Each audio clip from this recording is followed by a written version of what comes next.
So now let's get very specific about how to build your brand and your identity. And we're going to start with the name of your company.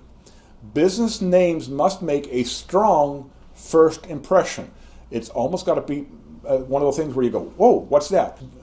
People make snap judgments and critical decisions based simply on your business name. So you could say, what do I do?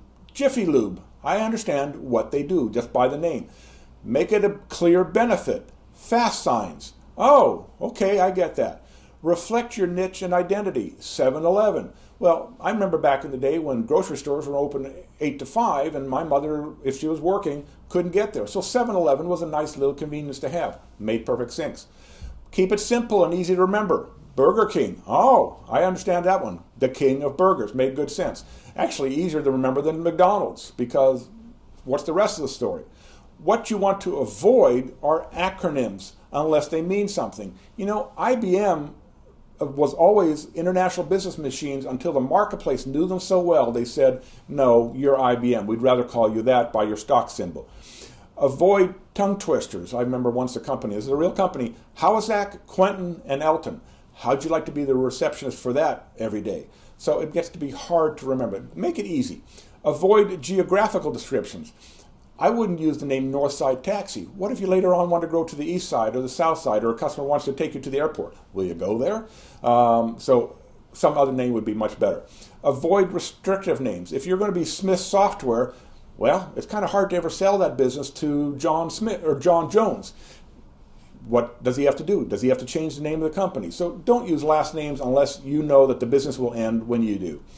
Avoid trendy names. I've seen a lot of Dasharamas or Dash R Us or something Depot lately, and you know it's interesting for the first while, but then there's a bunch of copycats. All that people go is, oh, you're a copycat, and they kind of knock you by the side.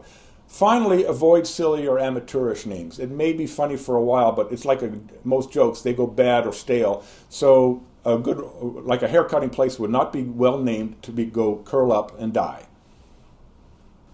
Before we leave this topic about your name, one of the things I want you to think about is, can your name be protected as a trademark? Imagine having invested 2 or 3 or 4 years building your brand and your presence in the marketplace, only to have somebody else come into the marketplace and say, wait a minute, you're using our name and we need you to stop. Or to find out that somebody else piggybacked on your name or is trading on your name and you have no legal means to stop them.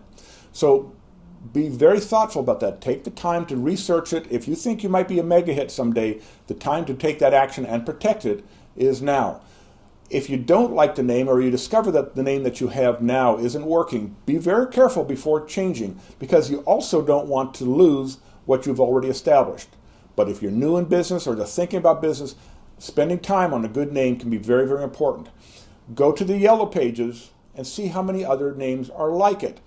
For example, avoid city, regional, or state descriptives. You know, here we're in South Carolina, and I see more businesses' names with the Carolina this, Carolina that, and it's full of pages full of information on the yellow pages or on Google, and it makes you that much harder to find. And it really doesn't tell me any more than, hey, you're in my area. I want to know, what else can you do? How will you make my life better in the end result? The next part we need to understand is your logo. Now, logo can be several different forms. Sometimes it can be that little graphic icon beside your name. Sometimes it can actually be a special type style treatment of your image, like IBM has a very unique look of just the letters IBM. But it becomes part of your corporate brand and signature and deserves some time and attention. You don't want to just come up with something silly or in haste. Your logo is a key part of establishing your brand. To get the right image, you must build a consistent message into all of your collateral materials and physical presence. Remove anything that might make it awkward or difficult to do business with you. Lack of attention to small details often undermines prospect confidence. You're communicating things in very subliminal ways sometimes. Direct mail on inexpensive paper versus fine paper sends a message. A meter versus a real stamp sends a message that a stamp certainly is much more personal. Labels versus handwriting in mail sends a message. Poor grammar or fuzzy type or photocopied letters, yes, I've received photocopied letters, send an amateurish message. A logo that looks amateurish or just is clip art sends totally the wrong message if you want to be taken seriously. An answering machine versus professional voicemail. In today's world, a business should not have an answering machine. That then leads to a persona message as well. And I want you to think about you as the owner of the business, or the business itself can actually have a persona that gets known in the marketplace. Let me give you a couple examples. The underdog, the David Goliath image of Avis versus Hertz. People cheer for the little guy. Or you could be the maverick, Rush Limbaugh, Ted Turner certainly worked those positions well. They're rule breakers, and they don't really care what people think. They march to a different drum, and the market celebrates that with them. The pioneer, that's Bill Gates all over the place. Risk takers, breaking new ground. One of the most cherished images in America and the world now is we like people who will break new ground, who will be pioneers. The available expert, they make information clear to the average person. Hopefully, you'll find me to be an available expert. The little man's friend, if we all remember Lee Iacocca from Chrysler, he got people to pull for something on their side, and he did a very, very fine job of that. He positioned him as the little guy's friend, or the average guy's friend. The technocrat is Colin Powell. He can make things work. He's a master of process. And they may lack a sense of humor, but they're known for getting things done.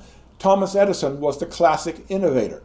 And what you want to look for is, these are just some examples, but what kind of persona, what message do you want people to have? What picture, what mental postcard is part of that? But image of your business is very important. IBM understood that when they made sure that their people were dressed in suits and ties and blue suits to boot, to make sure that they created the right message. Here's what needs to happen now. Take a minute to stop the tape again and take all of your self-promotion materials, your stationery, your business cards, even a copy of your website if you can, and put them out on a table and see if they have a look of family, of belonging together, and to see if they drive a consistent message. More often than not, when people do this, they're surprised at how many different marketing messages they're sending. And you want to begin the process of getting everything into a unified family look that is consistent all the way across. Your brochures, your business cards, your website should all be saying fundamentally the same thing to the marketplace. You do not want to confuse them. What do you focus on? Your mental postcard. That should drive everything from this point forward. Getting the right image is also not a do-it-yourself project. You want to get professional help in this area unless you're a really good graphic designers, or you really have a good view for this. Let's get specific with this. On business cards, your business card is often the first and most memorable thing a prospect sees after meeting you. It should be a key marketing piece. It must announce what business you are in. It is unique enough, or must be unique enough, to be shown to others. It may be the only way to tell the receiver what you do, because after they've left you, this may be the only piece that helps them remember who you were. You must use them everywhere. They make a long-lasting impression, and you want people to say, wow, what a great card. It must be different. It must carry an unforgettable hook. And that's why this is so important. The stuff we talked about, it must tell them very quickly, very easily, this is why you need to pay attention to my company. It is a creative tool that will get you much further than the boring business cards I normally see. That's why I say, don't go this one alone. Get your look to all come together, because it also carries over to your website. It is an advertising tool, not an office supply the way most businesses use them. Here is a point I want to make. Your printer should not be the designer. Now, the printers don't like hearing that, but printers are great at being printers. They're not necessarily great at marketing. They don't know what appeals to your customers. It's like going to a drugstore for brain surgery. Add something unusual, make it memorable, but go to a professional to create this element for you. Just like a website needs to be well done to represent you properly. If you're not sure how to proceed or what you like, first go about getting samples from other people and start looking at it. Lay them out on the table, say, oh, this one is memorable, this one is memorable, all these are not. And start looking at what makes the memorable ones like that. And that might give you some ideas when you meet with your graphic designer. Say, these are the kind of things I like, and here's why I like them. Certainly use the best materials. Few are worth the paper they're printed on. Cards don't even have to be on paper nowadays. So you can use embossing, foil stamping, engraving, photographs. There's a lot of interesting things to do and still keep the cost very moderate. However, avoid thermographics if you want, because they'll feel cheap and they tend to stick together. You got to think that these might be somebody's wallet or some pocket for a while before they pull them out. Make it very easy to read as well. Most cards should have a person's name on it, big and bold, not hidden in some corner. It often makes the address and phone number hard to read as well. I've received some that I have to almost have a microscope to see the information. The idea is I don't need to know everything about you. I need to know your mental postcard, your company, your name, your title, some key information so that I can contact you when and where I'm ready. I want to conclude with this. Basically, we're talking about dressing your business. Now, in retail, you've probably heard that everything is about location, location, location. Businesses need to have a presence. You want people to say, what's your sign? If it's unappealing, then you will be too. So you've got to dress your business in a way that makes the marketplace take you seriously and respect you, and it becomes more like a welcome mat. The eyes, if you're a retail store, the eyes move from a sign to the storefront. I make some judgments about how it looks. Think about it. If you're in this new town and you're looking for a restaurant to eat at, I'm going to look certainly at how many cars are out front. What does the place look like on the outside? If it's beat up and the grass is not mowed, I'm probably going to make a judgment. Well, if they're not taking care of the outside, they're certainly not taking care of the inside either. I think I'll pass. Is there pride in the presentation? Also look at and give yourself the white glove test. Neatness counts. Remove all eyesores, whether they're online on your website or in your physical store. Efficiency, hospitality, and professionalism are all elements that people are making judgments about.